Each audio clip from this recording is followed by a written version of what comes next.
जो संसार से सबको पार करता है, आज गंगा के किनारे जाकर और केवट जी से कह रहे हैं कि हमें पार लगा दो। केवट जी मना तो कर दिए कि नाव नहीं लाऊंगा, और मेरी लकड़ी की नाव है और आप रखोगे पाँव सो बन जाएगी नारी, और मेरे पास तो एक ही का खर्चा नहीं हो पा रहा है, मैं बेचारा गरीब केवट। अब आप रखो पाँव और एक नारी और हो जाए, तो मैं एक का खर्चा उठा नहीं पा रहा हूँ। तो दूसरी कहने लगे ये इसको विवाह करके मैं ले जाऊंगा, मान लो विवाह नहीं भी करूंगा तो नाव से जब बनेगी तो मेरी ही कहलाएगी ना, और मैं घर में लेकर जाऊंगा तो पहली वाली बोलेगी कि नाव बेच कर और ब्याह रचा कर आए हो सो उठाओ खर्चा। तो देखिए नाथ, मैं इतना बड़ा रिस्क नहीं ले सकता। यदि आप पैरों को धुलाएंगे तो ही मैं अपने नाव में बैठाऊंगा। अब सब ये बातें बोल दिए और राम जी चुप हो गए। जब राम जी चुप हो गए तो केवट जी को लगा, देखो जब आए और नाव मांगी और मैंने मना करके इतना दुख रो दिया, इतना गरीबी का रोना रोया, मैं गरीब हूँ, छोटा हूँ, सो बेचारे चुप हो गए। तो आपको बताऊं कि केवट जी राम जी को पहले घूर घूर कर देखने लगे। लक्ष्मण जी ने कहा, ये घूर कर क्यों देख रहे हो, इस तरह से भैया को क्यों देख रहे हो? केवट जी कहते हैं, रुकिए रुकिए छोटे सरकार बताते हैं। अब राम जी की परिक्रमा लगाने लगे। लक्ष्मण जी बोले, जो कहता हूँ वो करते नहीं हो, अब ये परिक्रमा क्यों लगा रहे हो? केवट जी कहते हैं, देख रहा हूँ कि आपके भैया कुछ लाए हैं कि नहीं, तो देख रहा हूं कि है नहीं कुछ भी, है ठनठन गोपाल,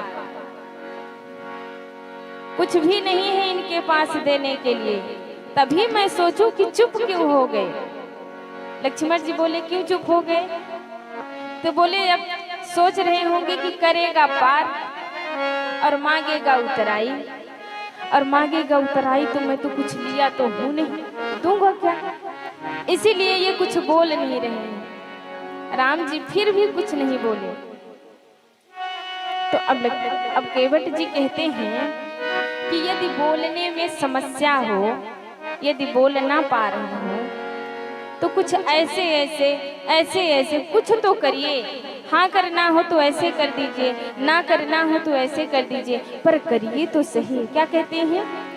बात छोटी है सर को हिला दीजिए, बात छोटी है सर को हिला दीजिए, पाँव अपना प्रभु जी धुला लीजिए।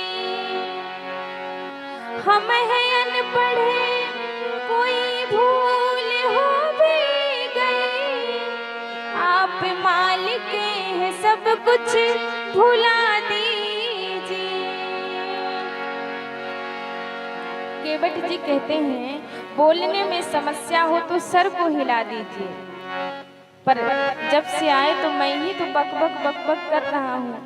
तो यदि कोई मुझसे गलती हो गई हो, कोई भूल हो गई हो, तो हे नाथ हमें क्षमा कर दीजिए, क्योंकि मैं पढ़ा लिखा तो हूँ नहीं, गरीब आदमी, यही नाव चलाता हूँ और यात्रियों से बक बक करता हूँ, स्वाब मिले तो आपसे भी करने लगा। मान लीजिए प्रभु, ये तो मेरी आदत में है और मैं अनपढ़ हूँ, मैं कुछ जानता भी नहीं हूँ कि कैसे बात करनी चाहिए, इसलिए यदि कोई गलती से, कोई भूल से मेरे मुख से कुछ बात निकल गई हो सो क्षमा कर दीजिए। लक्ष्मण भैया बोलते हैं, अब तुम्हारी जो ये बकबक की बात है बढ़ती जा रही है, नाव में तुमको बैठा कर तुमको पार करना तो है नहीं, तो भैया आप परेशान मत होइए, मैं दूसरी नाव बुलवाता हूँ। केवट जी कहते हैं, अच्छा। अब क्योंकि केवट जी ने तो सारी व्यवस्था पहले से कर रखी थी, सबको करवा दिए थे मना कि कोई भी मनुष्य, कोई भी केवट जाति अब यहाँ आकर और नाव नहीं चलाएगा, किसी की नाव यहाँ पर नहीं आएगी, सबको किए थे मना। और जब लक्ष्मण जी कहते हैं, भैया मैं दूसरी नाव की व्यवस्था करता हूँ, तो कहते हैं, क्या कहते हैं? गैर मल्लाह आए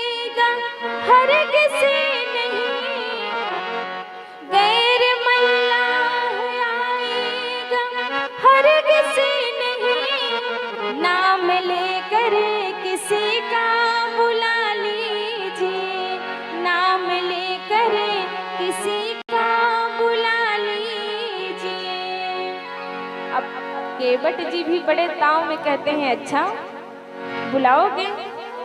तो कोई दूसरा आने वाला नहीं है, जिसको चाहे उसको बुला लो, मेरे अलावा कोई नहीं आएगा। लक्ष्मण जी बोले, अच्छा?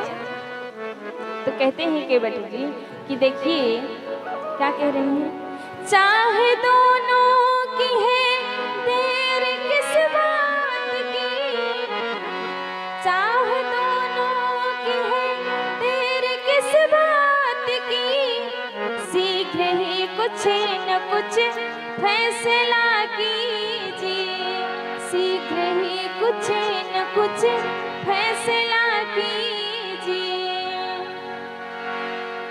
कहते हैं आपको जाना है पार और हमें करना है पार, हमें भी चरणों को धोकर चरणामृत को पीना है और आपको भी पार जाना है। सो काहे को देर कर रहे हो, जल्दी से कुछ बता दो, करना क्या है? राम जी कुछ नहीं बोल रहे, चुपचाप खड़े हैं कि देखे तो सही केवट जी बोलते क्या क्या, क्या क्या इनके मन में चल रहा है कि रघुनाथ से क्या क्या करवाना है। लक्ष्मण जी कहते हैं, देखो तुमको पार करना हो तो बता दो, और नहीं करना है तो भी बता दो।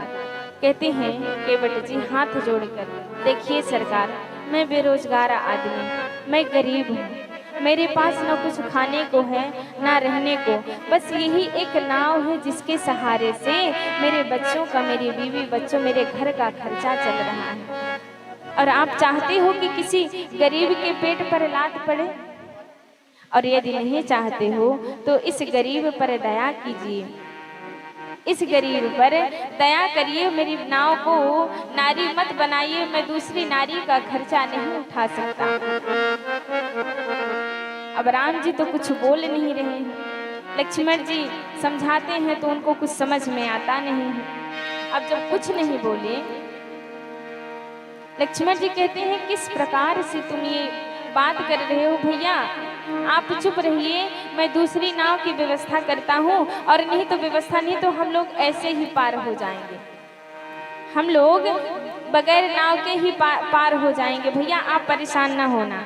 केवट जी कहते हैं, अच्छा तो फिर रास्ता मैं ही दिखा दूंगा, यहाँ पर तो ज्यादा पानी है, जहाँ कम पानी है वो वाला रास्ता दिखा दूंगा, यदि अपने से पार जाना है तो।